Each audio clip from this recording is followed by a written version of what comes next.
Magandang umaga, Vivienne, at maraming salamat. Live mula dito sa Pag-asa Weather and Flood Forecasting Center, narito ang latest sa ating panahon.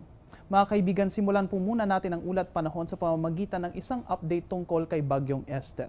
Ito po ngayon ay nasa labas na ng Philippine Area of Responsibility at nandito nga patuloy na kumikilos patungong Hilagang Silangan patungo ng bansang Hapon. Hindi naman po inaasahan na ito ay makakaapekto na sa ating weather conditions dito sa Pilipinas. Bagamat ayon nga kay Pag-asa Weather Forecaster Samuel Duran, ito nga ay bahagya pang lumakas at naging ganap na isang tropical storm. Inaasahan na magpapatuloy ito sa pagkilos nito patungong Hilaga sa mga susunod na araw. Sa kabilang dako naman dito sa may kanlurang bahagi ng Pilipinas, partikular dito sa may borders ng Philippine Area of Responsibility, mayroon po tayong namataan na isang low pressure area kahapon na galing sa cloud clusters na namo rin dito sa bahaging ito ng bansa.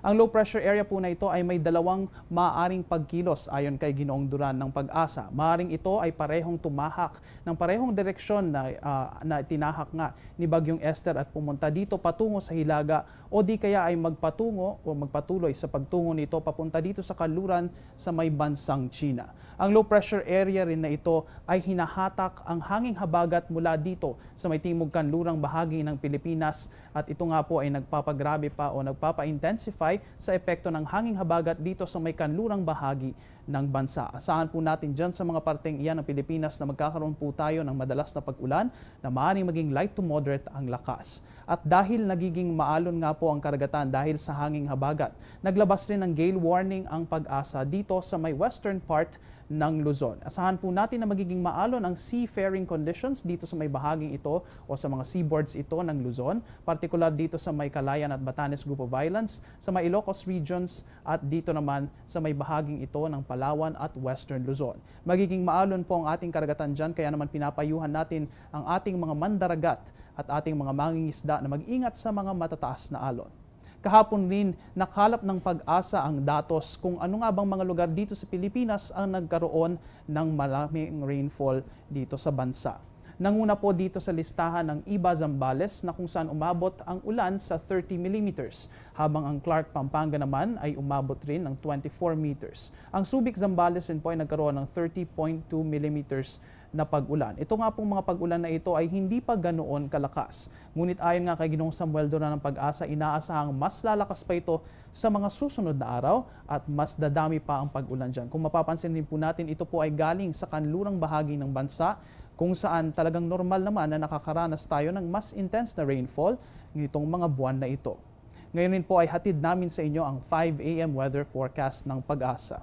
Ang hilagang bahagi ng Pilipinas, partikular ang Batanes at Calayan Group of Islands, kasama na ang Ilocos regions, ang Central Luzon at ang malaking bahagi ng Western Luzon ay magkakaroon po ng light to moderate rains ngayong araw na ito na magpapabalik-balik at occasionally ay magiging heavy rainfall rin. At yan nga po ay dahil sa epekto ng low pressure area sa labas ng Philippine Area of Responsibility na humahatak dito sa hanging habagat galing sa timog kanlurang bahagi ng bansa. Ang Metro Manila naman, pati na ang natitirang bahagi ng Luzon ay magkakaroon rin ng occasional rains na maging light to moderate in strength na magpapabalik-balik rin ngayong buong araw. Samantala, ang Kabisayaan at ang Mindanao ay magkakaroon po ng fair weather conditions. Asahan lamang po natin ang partly cloudy to cloudy skies, still with isolated cases ng rain showers at thunderstorms ngayong araw na ito.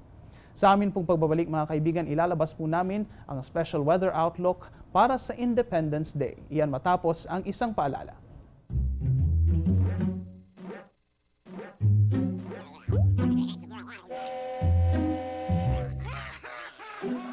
Worried kung nasaan ang package mo? Sa Air 21, worry-free! May real-time SMS updates kaya alam mong status ng padala mo every step of the way. Why worry? Pwede namang worry-free. Sa Air 21, sagot ko, padala mo.